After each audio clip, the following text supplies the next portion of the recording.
Welcome to Love X Romance X Revenge, the channel where love stories are never simple, promises are never safe, and revenge hides behind the most beautiful smiles. Here passion collides with betrayal. Here hearts are broken before vows are broken. And here every choice comes with consequences.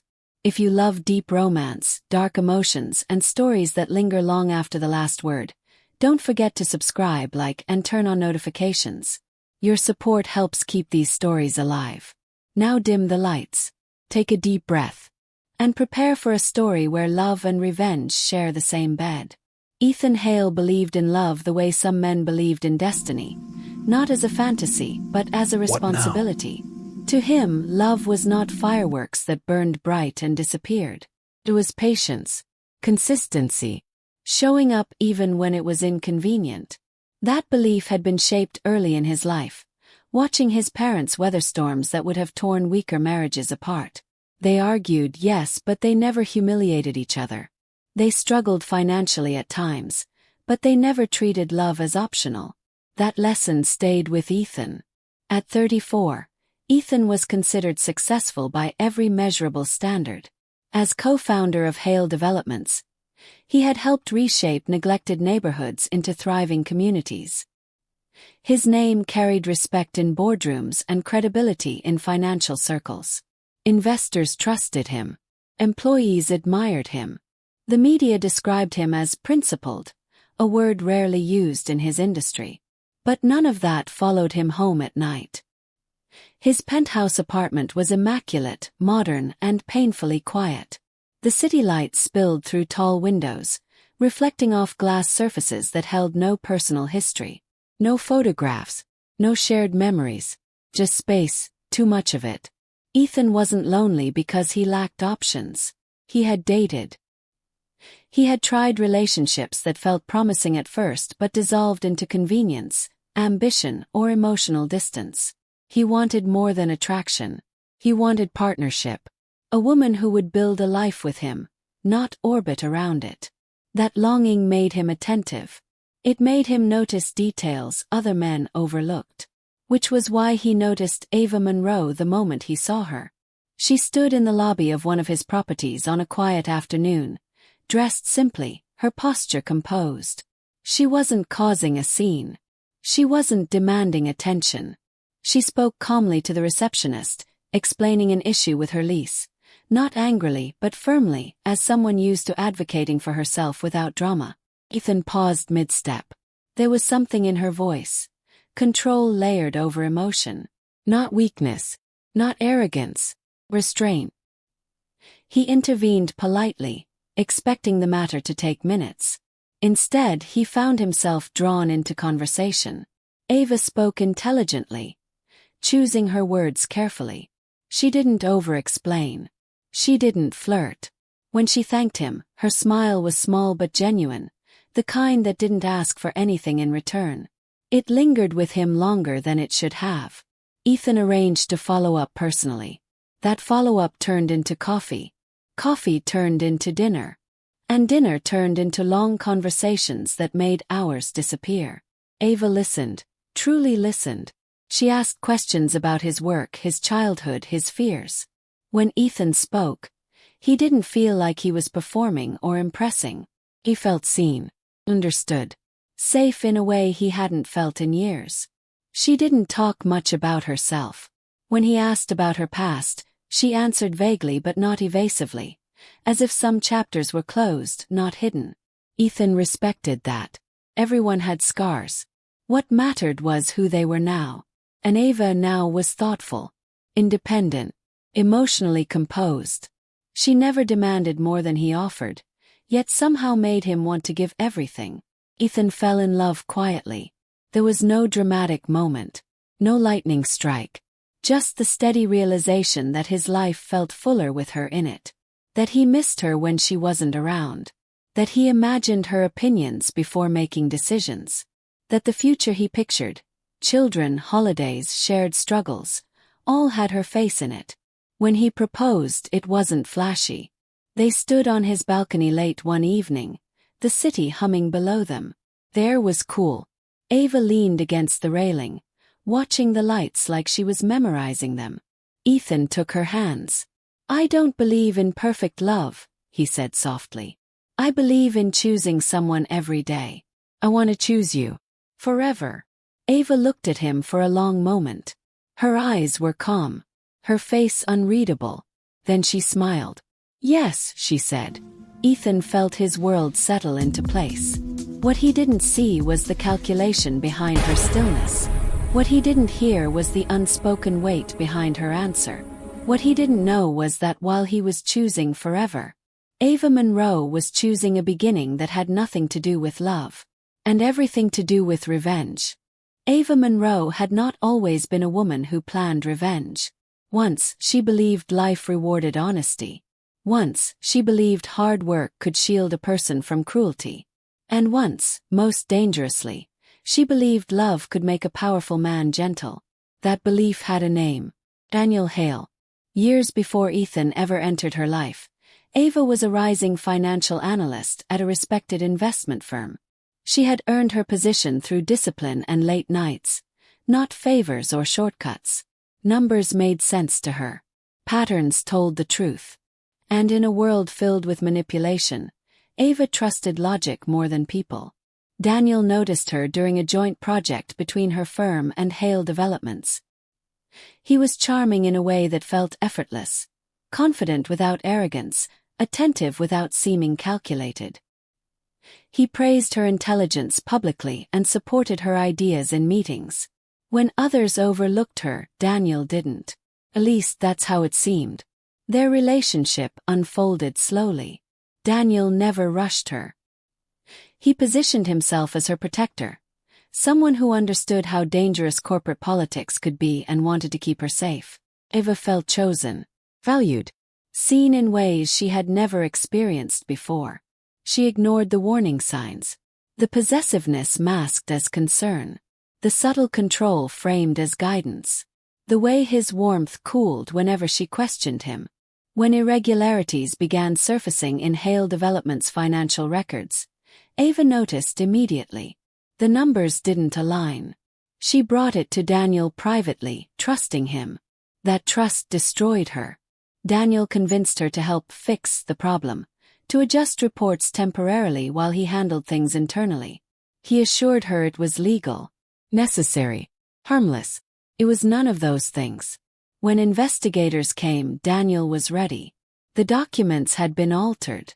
The access logs pointed to Ava. The narrative was already written.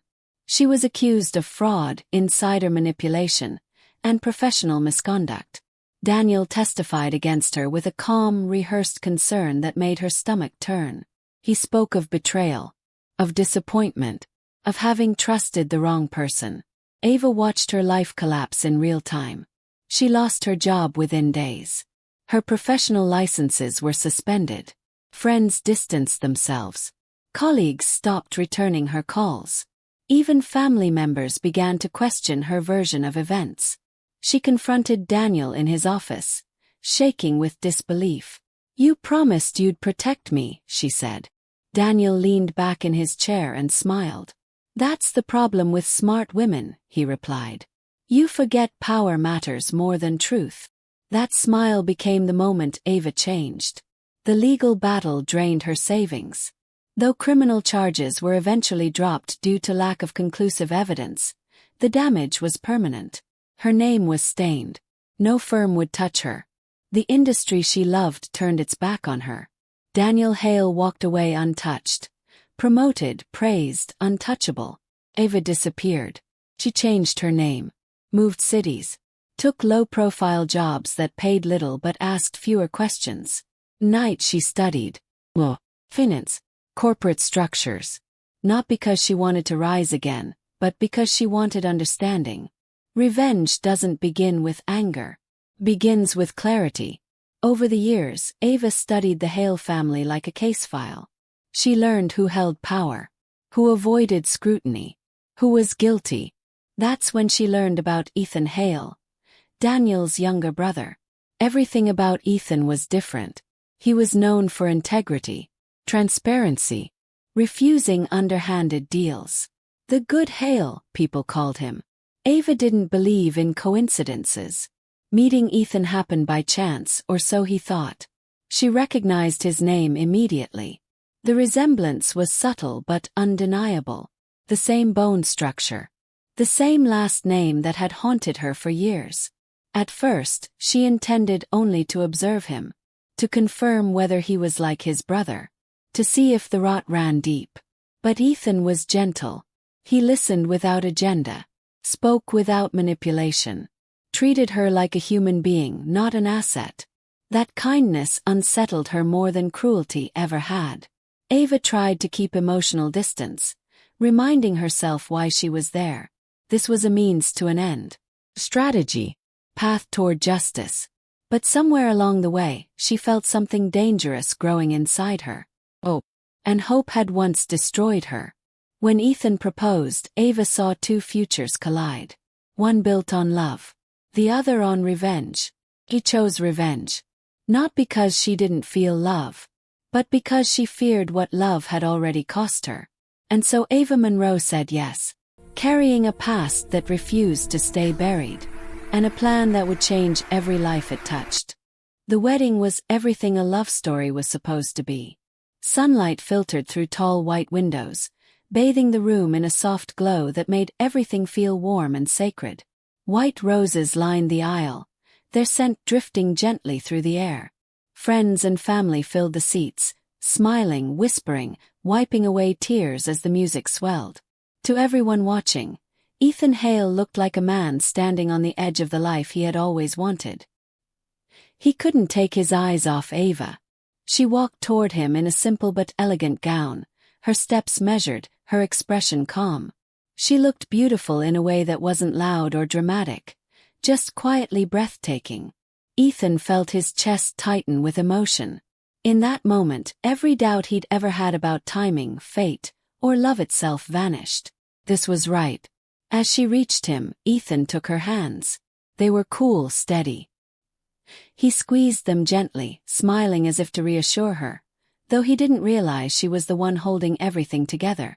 The officiant spoke about partnership, trust, and choosing each other daily. Ethan listened to every word like it was being carved into his bones. When it was his turn to speak, his voice wavered just enough to reveal how deeply he felt. "I promise to love you with honesty," he said, swallowing hard. "To protect you. To stand beside you even when the world feels heavy. I choose you, not just today but every day after." There were murmurs of approval. Soft tears. Male. Then Ava spoke. Her voice was smooth, composed, almost serene. She repeated her vows perfectly, each word delivered with grace, each promise spoken without hesitation. No one noticed how tightly her fingers curled around Ethan's. No one could hear the silent addendum forming in her mind. "This marriage is not my beginning. It is my way back."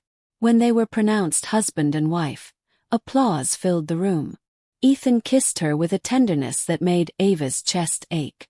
For a fleeting second, she wished she could stop time, stay in this moment before lies began to breathe. The reception passed in laughter and celebration.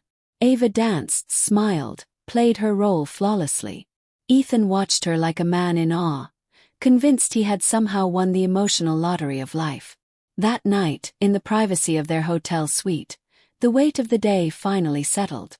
Ethan held her as they lay together, his voice soft in the darkness. "I still can't believe you're my wife." Ava stared at the ceiling, listening to the slow rhythm of his breathing. Neither could she.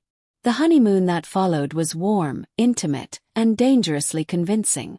They traveled along the coast, sharing meals under open skies, walking hand in hand through unfamiliar streets. Ava laughed more than she had in years. Ethan touched her like something precious, never demanding, always attentive. And that scared her.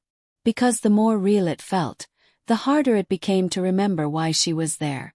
But reality returned with brutal efficiency. Back home, life settled into patterns. Mornings began with shared coffee. Evenings ended in quiet conversation. Ethan spoke openly about his work, about Hale developments, its structure, its challenges.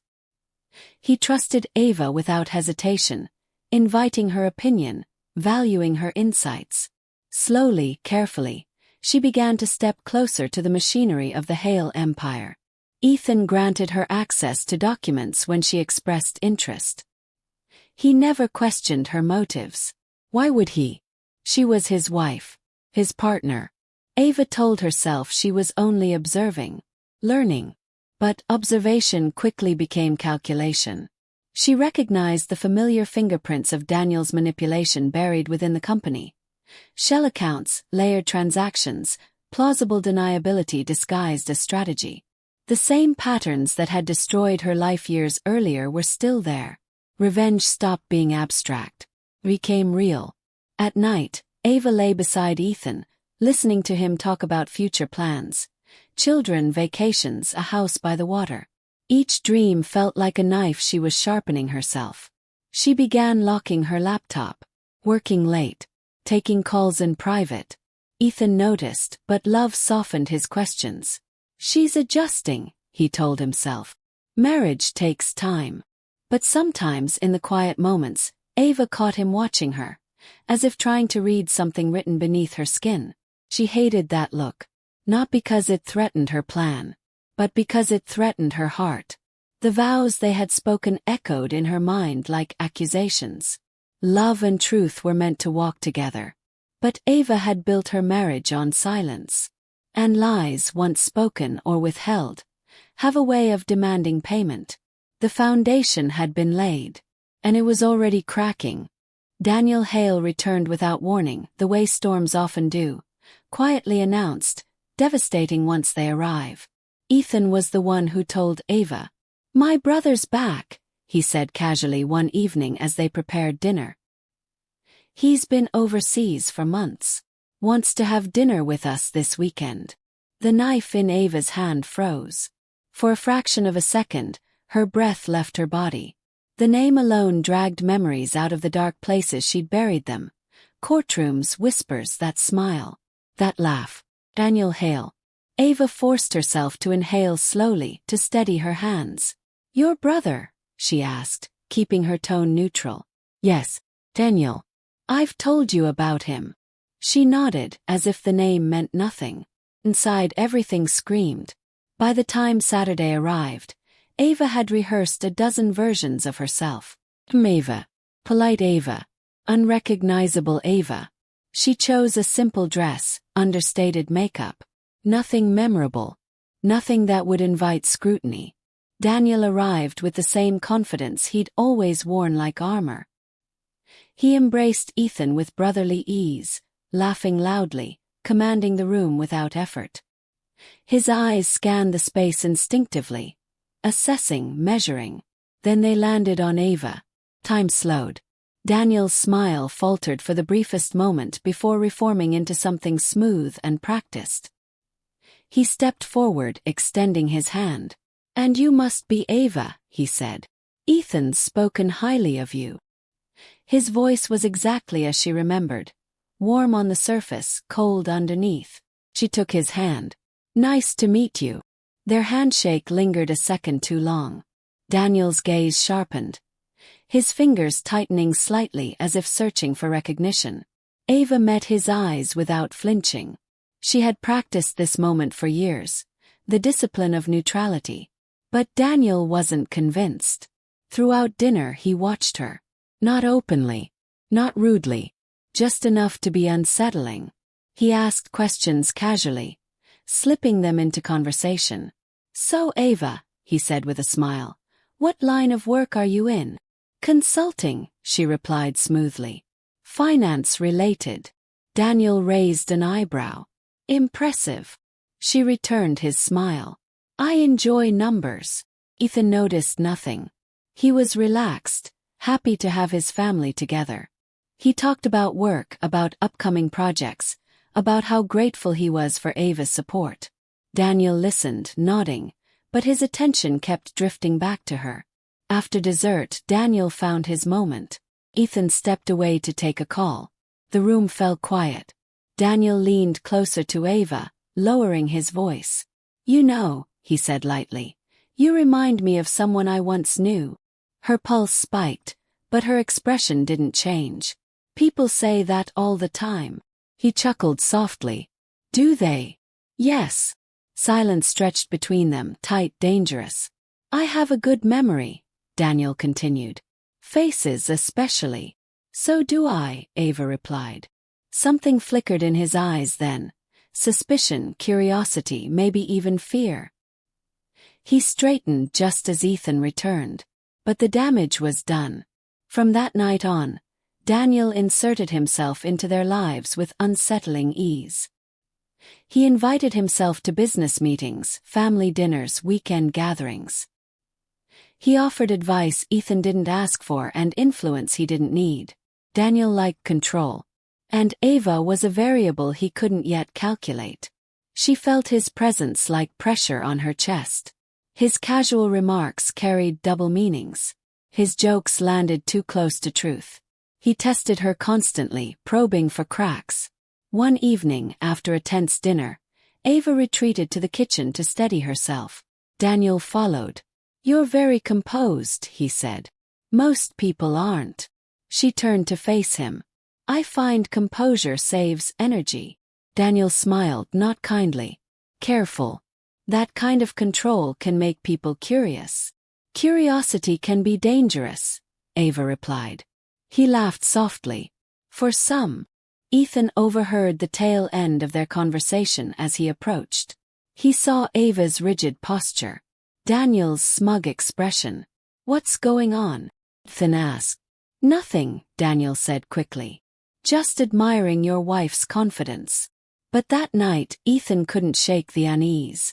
He noticed how Ava tensed when Daniel spoke. How she withdrew after family events. How silence followed them home. Something was wrong. And Ethan realized, too late, that whatever lived between his wife and his brother had roots far deeper than he'd imagined. The shadow had returned. And it was watching everything. Ethan had always trusted his instincts. In business, that instinct had saved him from disastrous partnerships and risky deals. In life, it had guided him toward honesty, loyalty, and long-term thinking. But when it came to Ava, Ethan discovered something unsettling. Love had a way of dulling even the sharpest intuition. Still, doubt had a sound. It whispered late at night when Ava turned away from him in bed. Her body tense with thoughts she wouldn't share. It spoke in the quiet moments when her laptop snapped shut the moment he entered the room, or when she stepped outside to take calls that ended the second he appeared. At first, Ethan told himself it was stress. Marriage was an adjustment. Ava had her own life before him. He didn't want to become the kind of man who confused concern with control. But the distance grew. Ava began spending long hours consulting, returning home mentally exhausted but emotionally unreachable. Her affection remained, but it felt measured, as if carefully rationed. Kisses lingered a second too short. Conversations stayed on the surface. Ethan missed her. One night, unable to quiet the weight in his chest, he asked the question that had been circling his thoughts for weeks. They were sitting in the living room, the city lights casting long shadows across the walls. Ava was reviewing something on her tablet, her face unreadable. Ava, Ethan said softly, is everything okay? She looked up. Of course. He hesitated. You've been distant. Ava set the tablet aside, her expression composed. I didn't realize I was being graded. That's not what I mean, he said quickly. I just feel like there's something you're not telling me. For a brief moment, something flashed across her face. Panic, perhaps. Or guilt. It was gone as quickly as it appeared. You're imagining things, she said calmly. Work has been demanding. Ethan nodded, but the answer didn't settle. Days later, Daniel began applying pressure. He invited Ethan to lunch, framing it as brotherly concern. Over drinks, Daniel leaned back and sighed dramatically. You've changed, he said. Marriage does that, I suppose. Ethan smiled politely. In good ways. Daniel studied him. You trust her completely, don't you? The question was sharp. Yes, Ethan replied without hesitation. Daniel chuckled. That's admirable. Rare. That night, Ethan watched Ava closely. Every movement felt suspicious. Every silence louder than words. He hated himself for it. Finally the tension snapped. They argued, not loudly but painfully. Ava accused him of mistrust. Ethan accused her of secrecy. The words they avoided hurt more than the ones they spoke. "Who are you really?" Ethan asked, his voice breaking despite his effort to stay calm. "Because sometimes it feels like I married a stranger." The room fell silent. Ava's heart pounded. This was the moment she had feared and anticipated. The truth pressed against her chest, begging to be released. But truth would destroy everything. So she chose the only weapon left. Lie. "I'm someone who has been hurt before," she said quietly. "Someone who learned to protect herself. I didn't think I needed to explain every scar." Her eyes glistened just enough to sell it. Ethan's resolve crumbled. "I'm sorry," he said immediately. "I didn't mean." "I need you to trust me," Ava interrupted. "Without conditions." He nodded, guilt washing over him. "I do. But trust, once questioned, never returns unchanged." Meanwhile, Daniel was closing in. He began digging into Ava's background, using private investigators and internal resources. He didn't know what he was looking for, only that something felt wrong. And he was right. Ava felt the pressure from all sides. She moved faster now, gathering evidence, building a case that couldn't be undone. She knew Daniel was suspicious. She knew Ethan was hurting. Every step forward felt like betrayal. One night, Ava stood alone in the dark, staring at her reflection. "This ends soon," she whispered. But even as she said it, she wasn't sure who she was trying to convince. Love was under siege. And something was about to break. The reckoning did not arrive with drama at first. It arrived quietly, as an email sent to the wrong recipient, a routine audit that dug a little too deep, a financial anomaly that refused to stay buried. Ava had planned it that way. Daniel Hale thrived in chaos, but he underestimated precision. And Ava had built her revenge on nothing but precision. The board of Hale Developments convened on a gray Tuesday morning. Ethan sat at the long conference table, flipping through reports with a growing sense of unease. Numbers that once felt familiar now carried a sharp edge. Transactions routed through shell companies. Funds redirected in patterns that mirrored scandals he'd sworn the company had left behind. Daniel sat across from him, calm as ever, legs crossed, hands folded. "This is all very technical," Daniel said smoothly. "Nothing illegal. Just aggressive structuring." Ava stood near the window, silent. She had submitted the evidence anonymously. Emails, internal memos, altered documents, timestamps that told a story Daniel could no longer rewrite. Each piece was carefully timed, layered, and impossible to dismiss as coincidence. When the external auditors arrived, Daniel laughed. When the legal team began asking questions, he stopped laughing. The room shifted. By the end of the week, the media had caught the scent of blood. Headlines surfaced overnight.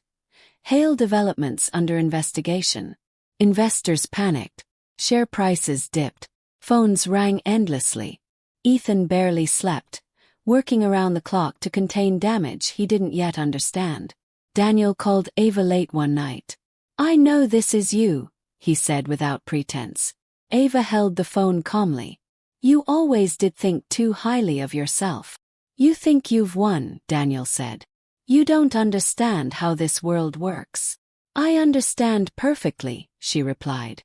"That's why this time I documented everything." Silence. Then his voice hardened. "You ruined your life once. I'll do it again." She ended the call. 2 days later, authorities arrived at Daniel's office. Ethan watched from the hallway as his brother was escorted out, hands cuffed. His composure finally cracked. Daniel's eyes searched the crowd for allies, for exits, until they found Ava. Recognition hit him like a blow. It was all there in her face now. The calm, the certainty, the victory. "You," he breathed. Ava met his stare without fear. "This is for what you took from me." Daniel laughed, a hollow, broken sound. You married my brother just to destroy me? No, she said quietly. I married him because you made that the only way justice would listen. The fallout was immediate and brutal. Daniel was charged with fraud, obstruction of justice, and conspiracy. Evidence poured in from multiple sources. Past victims emboldened by exposure, financial trails Ava had carefully preserved. The empire Daniel built collapsed in days. Ethan stood at the center of the wreckage, stunned. He spent hours replaying conversations, searching memories for signs he had missed. Ava's late nights, her guarded silence, her proximity to everything that now lay in ruins. When the truth finally surfaced, when the connection between Ava and the investigation became undeniable, Ethan felt something inside him fracture. He confronted her that night. The house was silent, heavy with unsaid truths. Tell me, he said simply. Now. Ava didn't deflect, didn't lie. She told him everything. About Daniel, about the framing, about the years lost, about revenge. When she finished, Ethan sat down slowly, as if the weight of it had finally reached him. So this, he said hoarsely, gesturing between them, was part of your plan? She shook her head. It became part of it. His voice cracked. You used me. I loved you, she whispered. Ethan looked at her, eyes hollow. Love doesn't do this. That was the moment Ava realized something revenge hadn't prepared her for. Winning didn't feel like victory. Daniel was gone. Justice was served. The world finally believed her. But the man who had loved her without armor now looked at her like a stranger. Sirens wailed faintly in the distance. The reckoning was complete. And the cost was only beginning to reveal itself. The silence after the truth was worse than shouting. Ethan didn't storm out. He didn't throw accusations or demand explanations beyond what Ava had already given. He simply stood there, hands braced against the edge of the kitchen counter, staring at nothing as if the world had tilted and never corrected itself. Ava watched him, her chest tightening with every second that passed. She had imagined this moment so many times. The exposure, the confrontation, the reckoning. But none of those imagined endings included the look on Ethan's face now. There was no anger there. No rage. Only something hollow and wounded, like a man realizing the ground beneath his feet had never been solid. How long? He asked finally. Ava swallowed. From the beginning. Ethan closed his eyes. Every memory rushed back to him at once. Their first coffee, the way she listened so intently, the night he proposed, the warmth of her smile as she said yes. Each moment rearranged itself, stripped of innocence, replayed under a cruel new light. So none of it was real, he said quietly. It was real to me, Ava replied, her voice trembling despite her effort to remain composed. Not at first. But it became real. That doesn't help, he said. He moved past her, walking toward the bedroom. Ava followed instinctively, panic rising. Ethan, please, she said. I never meant to hurt you. He stopped, turning slowly. But you did. And you knew you would. Her throat tightened. I thought I could separate it. Love and revenge. I thought. You thought wrong, he said gently. That gentleness cut deeper than anger ever could. He began packing a bag. Each folded shirt felt like a verdict. Ava stood frozen, tears blurring her vision as the reality of what she was losing crashed down on her. I loved you, she whispered. Ethan paused, gripping the edge of the suitcase. I believe you believe that. She flinched. That's the cruelest part, he continued. You didn't just lie to me. You taught me to trust you. And now I don't know how to trust anyone. The weight of that settled heavily between them. When Ethan finally zipped the bag closed, the sound echoed through the room like a door slamming shut. I need time, he said. And space. Are you leaving? Ava asked, though she already knew the answer. Yes. She wanted to beg him to stay.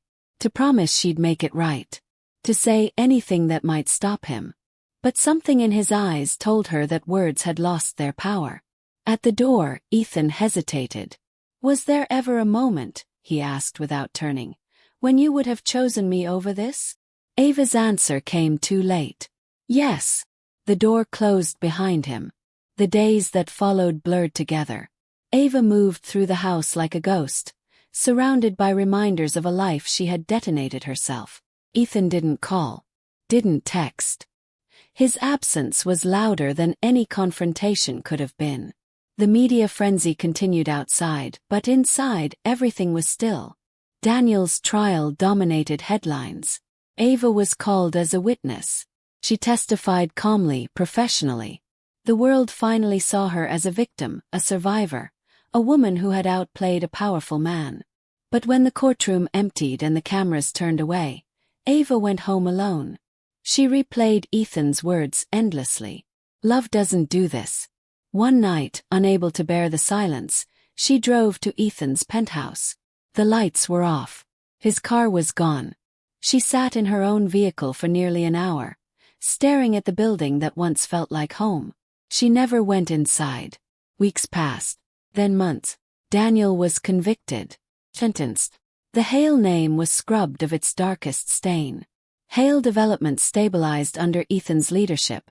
From a distance, Ava followed the news quietly, carefully. She never reached out. 'Cause some apologies don't heal. And some wounds bleed long after the knife is gone. Ava had achieved everything she thought she wanted. Justice, vindication, power. But love, real love, lay in ruins behind her. And for the first time since she began planning revenge, Ava Monroe had no plan at all. Time did what it always did. It moved forward, indifferent to grief, guilt, or unfinished love. 3 years passed. Ava Monroe learned that justice had an echo, but happiness did not automatically follow it. From the outside, her life looked repaired. Her name had been publicly cleared. The conviction of Daniel Hale became a landmark case, cited in financial ethics courses and investigative reports. Invitations arrived from firms that once refused to return her calls. She was offered speaking engagements, consulting roles, interviews. Ava declined most of them. She lived in a modest apartment overlooking a quiet street, far from the glass towers and boardrooms that once defined her ambitions. Mornings began with routine, coffee, reading, work done alone. Evenings were quiet, peaceful, some would say. Ava would say. She avoided places that reminded her of Ethan, avoided news about his personal life. Still, his absence lingered everywhere, in half-remembered jokes, in the way she still reached for her phone before remembering there was no one to call. Revenge had taken years to plan. Its aftermath took longer to survive. One afternoon, Ava attended a charity event out of obligation more than interest. As she scanned the room, a familiar name appeared on a program brochure. Ethan Hale. Her breath caught. She hadn't seen him since the night he left. She had imagined this moment countless times. Anger, confrontation, reconciliation. None of those scenarios prepared her for the quiet shock of simply seeing his name printed in clean, professional type. He was scheduled to speak. When Ethan stepped onto the stage, Ava barely recognized him at first. He looked older, not in years but in experience. The softness she remembered had been replaced with composure, confidence sharpened by loss. He spoke about rebuilding trust in institutions, in leadership, in people. He spoke with clarity and restraint, never once mentioning family or scandal. Ava listened, heart heavy. After the event, she waited. She didn't know why. Perhaps she needed closure. Perhaps she needed to see if she still mattered. Ethan found her first. "Ava," he said calmly. Hearing her name in his voice felt like reopening a scar. "Ethan," she replied. They stood facing each other, two people bound by history and separated by consequence. The silence between them was no longer tense, just final. "I didn't expect to see you here," he said. "I almost didn't come," she admitted. He nodded. "I'm glad you did." They walked outside, the city humming around them. "I'm sorry," Ava said quietly. "I know it doesn't fix anything." Ethan studied her for a moment. "I know why you did what you did," he said. "That doesn't make it easier to forgive." She nodded, tears burning her eyes. "I never stopped loving you." He didn't flinch. "I did," he said honestly. "Because I had to." That truth hurt, but it was clean. Undeniable. They parted without promises. Years later, Ava would understand that was mercy. That night, alone in her apartment, Ava finally confronted the truth she had avoided since the beginning. She had won. Daniel was gone. Her name was restored. Her life was stable. And she had lost the one thing she could never rebuild with strategy or intelligence or patience: love. Revenge had given her justice, but taken her future. Ava stood by the window, watching the city lights flicker on one by one. Somewhere out there, Ethan was living a life she was no longer part of. And that, she realized, was the true cost of winning. Not loneliness, but knowing that the life she could have had was lost to a version of herself who believed pain could be erased by punishment. Some wounds don't need revenge. They need time. They need forgiveness. They need love. Ava Monroe learned that lesson too late. And she would carry it for the rest of her life. Love can save you. Love can destroy you. And revenge. Revenge always collects interest. This has been Love X Romance X Revenge, where every story reminds us that winning isn't always victory. If this story moved you, like, subscribe and share. Because in love and revenge, no one escapes unchanged.